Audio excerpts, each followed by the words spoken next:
अगर मान लीजिए कोई पुरुष पत्नी से सताया हुआ है, तो उसे क्या करना चाहिए? उसके पास क्या-क्या चीज़ें होनी चाहिए ताकि वो पहले से देखिए कल किसी ने नहीं देखा कि राइट, कल क्या होने वाला है। जब कोई राइट, रिश्ते की शुरुआत होती है तो आमतौर पे सब कुछ बहुत अच्छा होता है। लेकिन ग्रेजुअली कई बार टाइम के साथ रिश्ते की मिठास भी खत्म हो जाती है, बल्कि कड़वाहट हो जाती है। जी, और तब आप पहले की बहुत सारी चीज़ें अब सोचते नहीं कि ऐसा होगा। राइट, लेकिन आजकल का सिनेरियो क्योंकि इस तरह के केसेज़ बहुत बढ़ रहे हैं, हम लगातार देख रहे हैं, कोई राइट। गारंटी नहीं है किसी रिलेशनशिप की।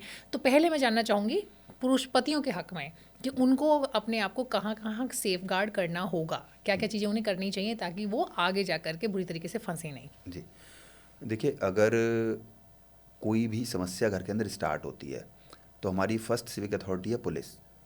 तो पुलिस को हम पहले इन्फॉर्म करते हैं, चाहे वो पुरुष हो, महिला हो, कोई भी व्यक्ति हो, पुलिस को इन्फॉर्म करता है। पुलिस को इन्फॉर्म करने के बाद वहाँ डीसीपी, कमिश्नर, एसएचओ सभी से वो रिसीविंग करा के कंप्लेंट रखता है हुँ, और उसके बाद वो उस बात का कंप्लेंट केस कोर्ट में डाल सकता है। अगर फिर भी सुनवाई नहीं होती है कंप्लेंट केस में भी, तो वो हाई कोर्ट रिट में भी जा सकता है और इस तरीके की रेमेडीज़ फॉलो करता है। जैसे कि मैं आपको एक किस्सा सुनाता हूँ। मेरे पास एक केस आया, लड़का लड़की दोनों हाईली क्वालिफाइड थे। हस्बैंड जो है असिस्टेंट प्रोफेसर हैं दिल्ली में, और मिसेज जो है उनकी एमए मैथमेटिक्स वगैरह काफ़ी अच्छी पढ़ी लिखी हैं, और दोनों की फैमिली काफ़ी प्रूडेंट है, मेडिकल लाइन से जुड़े हुए हैं। हुँ, तो 2018 में उनकी मिसेज ने उनको मतलब घर में ज़्यादा परेशान कर दिया। कुछ करोगे तो मैं सुसाइड कर लूँगी, कुछ करोगे तो मैं ऐसा कर लूँगी, तुमको ऐसा करना होगा वरना मैं छत से कूद जाऊँगी। बड़ा फेडअप हो गए। तो मेरे पास आए कि साहब ऐसा ऐसा घर में दिक्कत है और इसको मैं कैसे करूं, क्योंकि भारत में कोई भी स्पष्ट कानून पुरुषों के पक्ष में नहीं है। महिलाओं के काम मामले में तो स्पष्ट कानून है हुँ, कि मेंटेनेंस का ही महिला को इस कानून में मिलेगा, डोमेस्टिक वायलेंस का ये कानून है जो यहाँ से मिलेगा, और दहेज के लिए ये कानून है, या प्रॉपर्टी में हिस्से के लिए ये कानून है, लेकिन पुरुषों के लिए कोई कानून नहीं है स्पष्ट रूप से। तो मैंने कहा कि साहब आपके सामने सीधी रेमेडी ये है कि आप पुलिस में कंप्लेंट लगाइए। तो उन्होंने मुझे सारे हालात बताए, मैंने उसको ड्राफ्ट किया। ड्राफ्ट करके मैंने कमिश्नर, डीसीपी, एसएचओ सभी से उसको बाई पोस्ट और पर्सनली जाके उनको भेज के रिसीव करवाया और उनको कॉपी दिया। कहने लगे कि साहब ये बचाव है हमारा। मैंने कहा बिल्कुल बचाव है, समय आने पे काम आएगा। उसके घटना के करीब 11 महीने बाद हुँ, उस महिला ने घर में इन्हीं बातों को लेकर कलेश किया कि साहब घर से अलग होना है, ये होना है। तो परिवार वालों ने नहीं माना कि नहीं भाई अब तो पानी सर से ऊपर चला गया, हम नहीं होंगे, अब आप जो करना है कर लो। तो वो रात को करीब 11-12 बजे घर में गई। कमरे में जाके उसने अपना फांसी का फंदा लगा लिया। फंदा लगाने के बाद फादर इन लॉ और हस्बैंड ने ही पुलिस को कॉल किया और उसको अपनी गाड़ी में लेके जीटीबी हॉस्पिटल लेके गए। रास्ते में उसके परिवार वालों को इन्फॉर्म किया कि साहब आपकी लड़की ने जो है फंदा लगाने का प्रयास किया, आप जल्दी आ जाइए। चलो, अब जब हॉस्पिटल पहुंचे तो पुलिस को इन्फॉर्म किया गया। पुलिस आई तो लड़की तो बेहोश थी। तो कहने लगे साहब ट्रीटमेंट चल रहा है, अभी 2 दिन बाद स्टेटमेंट देंगे। परिवार वाले आ गए। अब उन्होंने आरोप लगाना शुरू करा लड़की के कि साहब आपने किया, ये किया, वो किया। उन्होंने कहा साहब हुँ, हमने तो आपको इन्फॉर्म किया है, कुछ नहीं हुआ। बहरहाल वहाँ से वो जीटीवी से मैक्स हॉस्पिटल चले गए। वहाँ जाके लड़की को होश आया। होश आने के बाद पुलिस बयान लेने पहुंची। तो लड़की को ट्यूटर कर दिया गया कि उसने कहा कि रात को ऐसा ऐसा हुआ था, मेरे पति ने ऐसा ऐसा कहा था, और मुझे ना मेरे सास ससुर ने हाथ पकड़े, मेरे जेठ जेठानी ने मेरी टांगें पकड़ी, और मेरे पति ने फंदा लगा के मेरे को खींचना शुरू कर दिया और मुझे ना फांसी लगाने का प्रयास किया। एफआईआर हो गई 307 आईपीसी में, हत्या के प्रयास में। मेरे पास आए। 1 साल पहले मैंने कंप्लेंट लिखाया था, मैंने कोर्ट में बेल एप्लीकेशन लगाया। जिस हिसाब हुँ, से मैंने कहा, तो लड़की के जो काउंसिल थे उन्होंने प्राइवेट काउंसिल एंगेज किए थे। वो एक लिगेचर मार्क होते हैं जो गले पे निशान आता है फंदा हुँ, लगने के बाद, वो लिगेचर मार्क्स को दिखाने लगे कि साहब देखो साहब ये ना पीछे से ऐसे फंदा लगा के खींचने का प्रयास किया है, बड़ा मार्क आर्क आए हैं, देखिए आप इसको। तो मैंने साहब से प्रेयर किया, मैंने कहा सर आप ना इसका एक मेडिकल ओपिनियन ले लीजिए, क्योंकि मेरी 1 साल पुरानी मैंने कंप्लेंट दी है कि महिला मेरे को शादी के बाद से ही 1 साल पहले तक मैंने कंप्लेंट दी कि ये मेरे को धमकी देती थी हुँ, कि मैं आत्महत्या कर लूँगी और तुम्हें पूरे घर को फंसा दूंगी, प्रयास करके पूरे घर। तो मैंने कहा वही इसने किया है। तो जज साहब को मेरी कंप्लेंट में, क्योंकि वो 1 साल पहले की दी हुई थी, तो जज साहब को ट्रुथ नज़र आया। उन्होंने जीटीबी हॉस्पिटल को डायरेक्शन दिया बेल की स्टेज पे कि साहब आप इसका मेडिकल बोर्ड बनाइए और मेडिकल बोर्ड इसकी जांच करेगा। तो 5 डॉक्टर्स का मेडिकल बोर्ड बना और उसने बताया कि साहब ये जो है हत्या का प्रयास नहीं है, ये तो हैंगिंग है, हुँ, ये स्ट्रेंगुलेशन की परिभाषा में नहीं आता है, हैंगिंग की है, इसने अपने आप को लटकाया है। फिर अल्टीमेटली जज साहब ने उस रिपोर्ट को देखा, मेरी कंप्लेंट को देखा और उसके आधार पे पूरे घर को एंटिसिपेटरी बेल ग्रांट किया। तो ये जो चीज़ें हैं कि आप अपने प्रिकॉशंस लें, कोई ऐसी समस्या आती है तो कहते हैं जैसे महिला नहीं डरती कोर्ट तक जाने में, तो पुरुष भी ना डरें, तुरंत पुलिस को, लोकल अथॉरिटीज़ को इन्फॉर्म करें। कि जब भी इस तरह कुछ मामला आता है तो फिर सबसे पहले पूरी फैमिली को लपेटा जाता है, ठीक है, सास ससुर से लेकर के और आपके सिस्टर इन लॉ जो भी उसमें हैं, घर में रहते हैं या नहीं भी रहते हैं, दूर दराज में भी रहते हैं लेकिन रिश्ते में हैं, ब्रदर इन लॉ हो गया, ये सबको, तो वो लोग फिर उनके लिए क्या किया जा सकता है? मतलब उन पर भी एलिगेशन लगेंगे तो तय है। देखिए, नॉर्मल में हमारी वकालत में एक ट्रेंड है कि जब, ट्रेंड है, ये हकीकत भी है कि जब कोई माँ बाप को लगता है कि बेटा बहू में डिस्प्यूट स्टार्ट हो गया, नॉर्मली मियाँ बीवी में डिस्प्यूट स्टार्ट होते हैं, बाद में आगे तक जाते हैं, तो वो न्यूज़पेपर में पब्लिकेशन के द्वारा अपने बच्चे को बेदखल कर देते हैं।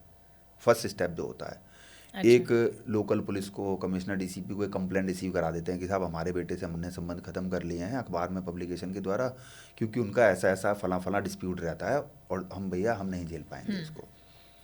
पहला काम तो ये हो गया। दूसरा, अगर उन्हें लगता है कि साहब बिल्कुल ही हालात ख़राब हैं, बात नहीं बन पा रही है, तो वो बेटे के खिलाफ या बेटा बहू के खिलाफ मुकदमा डाल देते हैं कि साहब इन्हें अपना हमारे घर से निकाला जाए, या दोनों अलग रह रहे हैं तो हमारे घर में एंट्री ना दी जाए, या हमारे बेटे को परमानेंटली हमारे से डिसोन कर दिया जाए कि कोई भी चीज़ वो हमसे क्लेम ना कर पाए भविष्य में। तो ये है। दूसरी बात, जो परिवार के और सदस्य हैं, जैसे बड़ा भाई हो गया या ये हो गया, जब डिस्प्यूट स्टार्ट होता है तो वो लोग अपनी सेपरेट कंप्लेंट डाल सकते हैं कि साहब हम अलग रहते हैं, हमारी शादी को इतना टाइम हुआ है, इनकी शादी को इतना टाइम हुआ है, हमारा कोई इनसे किसी प्रकार का लेना देना नहीं है, ना प्रोफेशनल ना पर्सनल, तो हमें इनसे अलग माना जाए।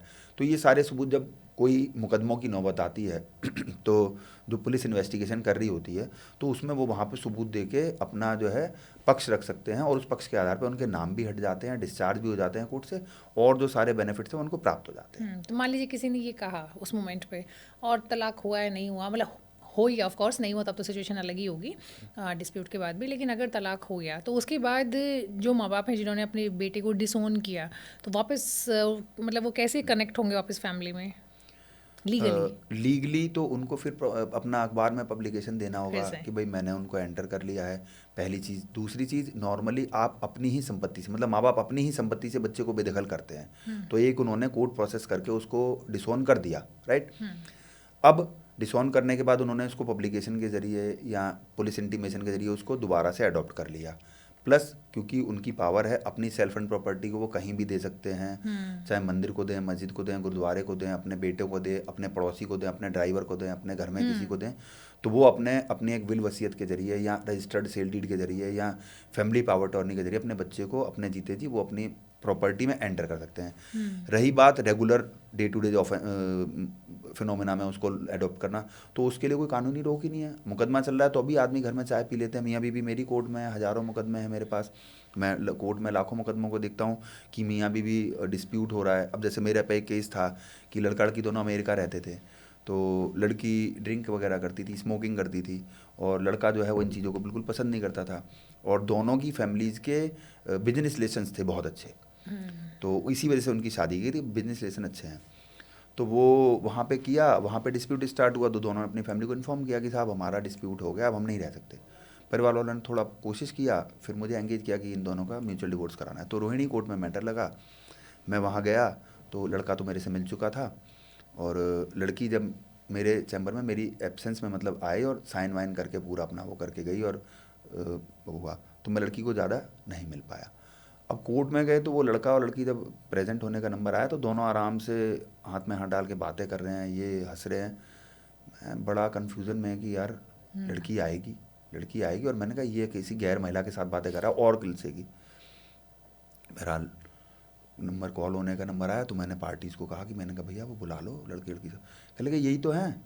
तो मैंने कहा ये दोनों तो बड़े प्यार से बात कर रहे हैं। कह रहे नहीं नहीं कोई बात नहीं, वो तो आपस में नहीं बन पा रही है, लेकिन इसका मतलब ये नहीं है कि ये झगड़ा करेंगे, तो म्यूचुअली डिवोर्स ले रहे हैं, ठीक है, हस्बैंड वाइफ के रूप में नहीं रह सकते, लेकिन एज ए फ्रेंड तो रह सकते हैं ना। हाँ, ये और नया कॉन्सेप्ट है हमारी कोर्ट में सोसाइटी गए, आराम से उन्होंने स्टेटमेंट दिया, सब कुछ पूरा कोऑपरेट करा, सारी स्टेटमेंट दी, और दोनों बाहर आके अलग अलग चले गए। तो ये भी बड़ा विषय है कि ज़रूरी नहीं है कि बहुत बड़ा परेशानियां क्रिएट हों, बहुत बड़ी। अब जैसे हम हायर क्लास में जाते हैं, फिल्म इंडस्ट्री में जाते हैं, या जो हमारे मीडिया इंडस्ट्री है, जैसे हमारा कहना चाहिए हनी सिंह का डिवोर्स हुआ, या सुजैन खान का, ऋतिक रोशन का हुआ, यहाँ हाँ, वहाँ तो आप तो देखते हैं कि सब वहाँ पे एमिकेबली म्यूचुअली मुझे होता तो है। लगता है कि बहुत ही रेयरेस्ट चांस होता है कि कोर्ट में डिस्प्यूट्स में जाएं, लिटिगेशन में जाएं। वो लोग तो अपने आप बैठ के आराम से सेटल करके, और उसके बावजूद भी सेटल तो कर ही लिया, उसके बावजूद भी मिलते हैं, सोशल मीडिया प्लेटफॉर्म पे इकट्ठे खड़े होते हैं, बातें करते हैं, पार्टीज में इकट्ठे हुँ। जाते हैं, तो वो उस रिश्ते को वो नहीं कंटिन्यू नहीं चलिए, कर वो पा तो रहे फिर हैं। उसमें